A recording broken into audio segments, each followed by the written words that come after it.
Você está vendo aí na nossa questão comentada de hoje, que é da Fundação Carlos Chagas, o ano de 2019, o tema redação. Aí você vai falar, ué, mas redação não é aquilo que a gente escreve? Redação não é quem produz, não é o candidato? Mas a FCC, e cada vez mais frequentemente, vem fazendo questões com este enunciado. Olha aí. Está correta a redação do seguinte comentário. Eles pegam o assunto do texto, que você leu, e esse assunto faz com que eles criem comentários livres, exatamente para que eles possam causar desvios. Então, quando eles perguntam qual é a redação correta, eles querem que você, dentre as 5, descubra onde está tudo 100%. E aí é o tal do procurar uma agulha no palheiro, porque você não sabe que outros tipos de desvio você vai encontrar. Então, pode ter desvio de ortografia, pode ter desvio de crase, pode ter desvio de pontuação. Este bloco de questões, para você que está estudando para concurso, é importante que você faça as questões da banca e que você primeiro separe por assunto.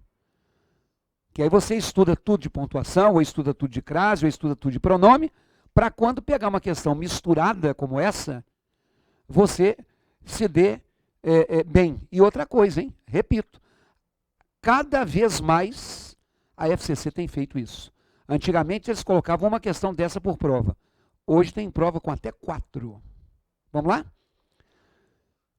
Pause essa tela, leia as 5 opções e veja se você é capaz de descobrir algum erro em 4 delas. Anote aí no cantinho para você ver, já que você não tem essa questão impressa. Vai lá. Esse meu silêncio não foi suficiente para você resolver a questão. Mas quando eu dou o silêncio, é para você ter pausado a sua imagem e feito o que eu solicitei. Senão eu vou te dar a resposta pronta e você não está se avaliando. Vai lá de novo. Agora sim, espero que você tenha feito o que eu solicitei. Vamos conferir então? Letra A. Olha o que ela diz. Coloca o poeta em situação inconveniente aqueles alunos a cujas perguntas não há respostas precisas. Essa não é a resposta da questão. Primeiro começou com o pronome relativo cujo, que não é uma coisa muito corriqueira no nosso meio. Mas só lembrando a você que o pronome cujo, ou cuja e os seus plurais, eles estão presentes numa oração que tem uma ideia de posse. Quando eu falo que foi inconveniente aqueles alunos a cujas perguntas são as perguntas deles, são a pergunta dos alunos. O cuja aí está certo. Esse acraseado é que não está. Porque o acraseado é a fusão da preposição a com o artigo a. Eu não posso usar um a no singular na frente de uma palavra no plural craseado. Porque quando eu falo isso aqui, ó, a cujas, esse a seria a mistura do artigo a com a preposição a. Olha, se essa palavra é plural, nunca queria ter um artigo singular antes dela. E mais, aqui são 2 proibições. Então, para você saber que existe crase proibida em várias situações. Mas a crase é proibida antes de pronomes, como o pronome relativo cujo, ou outro pronome relativo. Por quê? Porque o pronome não aceita artigo antes. Eu não posso falar assim, ó, o cujo chegou e a cuja saiu. A esta caneta ou este pincel? Não. A ela ou ele? Não. Então, se eu não tenho artigo antes de pronome, eu não uso o acento indicativo de crase, porque a crase tem que ser uma preposição mais um artigo. E segundo, a crase é proibida em a singular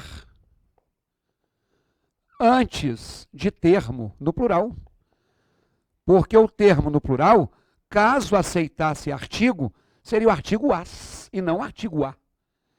Então esse a é só uma preposição. Então quer dizer, claro que quando você faz um curso completo, um dos assuntos que você estuda é crase. Só que aí a crase apareceu numa alternativa e não numa questão. Lamento se você marcou a letra A. Vamos à letra B? Atribui-se a um poeta a noção por vezes falsa, na qual saberá dizer de onde surge a inspiração. Vem aqui.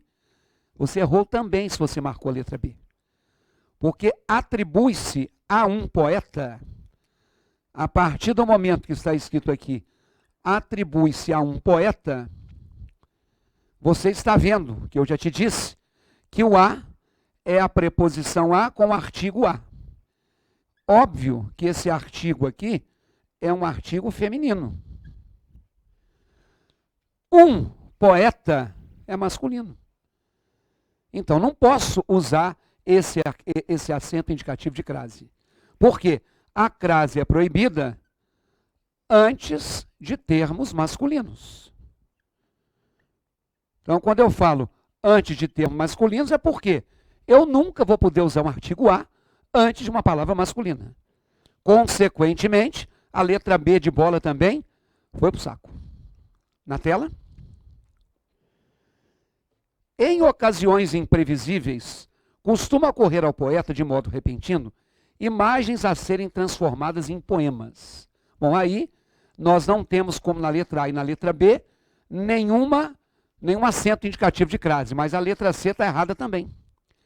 Porque, na verdade, o que se quis dizer foi que, em ocasiões imprevisíveis, imagens, no plural, costumam ocorrer ao poeta. A gente está tão acostumado com o sujeito antes do verbo, que quando a gente coloca primeiro o verbo, coloca alguns recheios e o sujeito lá no fim, a hora que você lê, você perde o fio interpretativo da meada. E um verbo concorda com o sujeito. Então, se existem imagens a serem transformadas em poemas, olha aí. Imagens a serem transformadas em poema.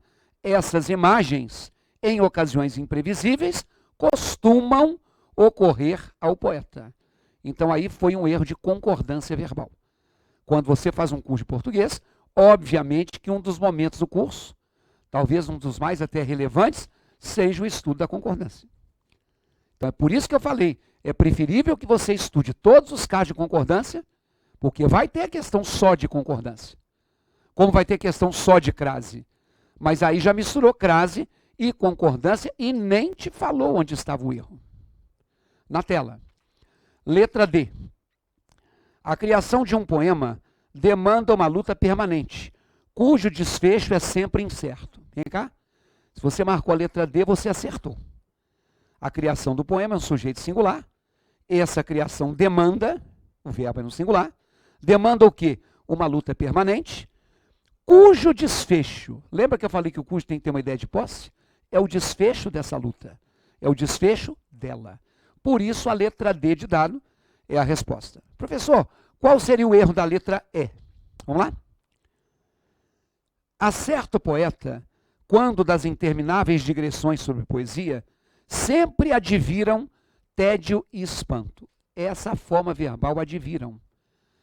Adviram é uma forma do verbo advir. Tá? Como também, às vezes, eu tenho o verbo reaver. Como, às vezes, eu tenho o verbo intervir. Isso aqui, meu amigo, é o que nós chamamos de verbos derivados. Aqui eu tenho o verbo vir com o prefixo ad. Aqui eu tenho o verbo haver com o prefixo re. O H sumiu, porque não existe letra H no meio de duas vogais em português. E aqui eu tenho o verbo vir com o prefixo inter. Ops. Então, esses são o que nós chamamos de verbos derivados. Verbos derivados são aqueles verbos que vêm de outros, chamados primitivos. Então, por exemplo, eu falo assim, ele vem de longe. O produto advém de longe. O vem não tem acento, mas a oxítona terminada em em é acentuada. Então, eu coloquei o verbo primitivo com o prefixo. Amanhã, ele virá à nossa casa. Então, novo problema advirá de sua atitude. Por exemplo, houve uma festa. Ele reouve os documentos, o H sai. Mas o primitivo é ouve, reouve. Por exemplo, se houvesse festa, se ele reouvesse os documentos, o H sai. Mas o que é que eu estou te mostrando? Que os verbos derivados se conjugam como os primitivos. Por exemplo, ele veio a pé, no verbo vir. Logo, ele interveio na discussão. Se eu viesse mais cedo, se eu interviesse na discussão, então os verbos derivados conjugam-se como os primitivos. Claro que quando você faz um curso de português para a FCC ou para qualquer outra banca, haverá um momento dedicado a verbo, para falar de voz ativa, de voz passiva, de verbo derivado, de tempos, de modos verbais, de gerúndio, de infinitivo, de particípio, porque verbo cai muito. Mas na letra E, se é do verbo vir, na tela, ficaria assim: a certo poeta, quando das intermináveis digressões de sua poesia, sempre advieram, o tédio e o espanto vieram. Portanto, o tédio e o espanto advieram. Vem cá, nós vimos que duas das letras da questão da FCC, a letra A e a letra B, tiveram aspecto de crase. Crase é um assunto importantíssimo em qualquer concurso. Hoje nós usamos uma prova da FCC, mas existem outras. Vou te dar uma dica. Se você quiser ver todo o assunto de crase, detalhadamente, com questões de bancas variadas, sem que você com isso tenha que saber outras coisas, não, eu tenho dificuldade pontual em crase. Eu sei que crase é importante. Vou te dar uma dica, olha lá. Se você entrar no meu site www.ricardos.com.br, você vai ter lá uma coisa chamada cardápio de português.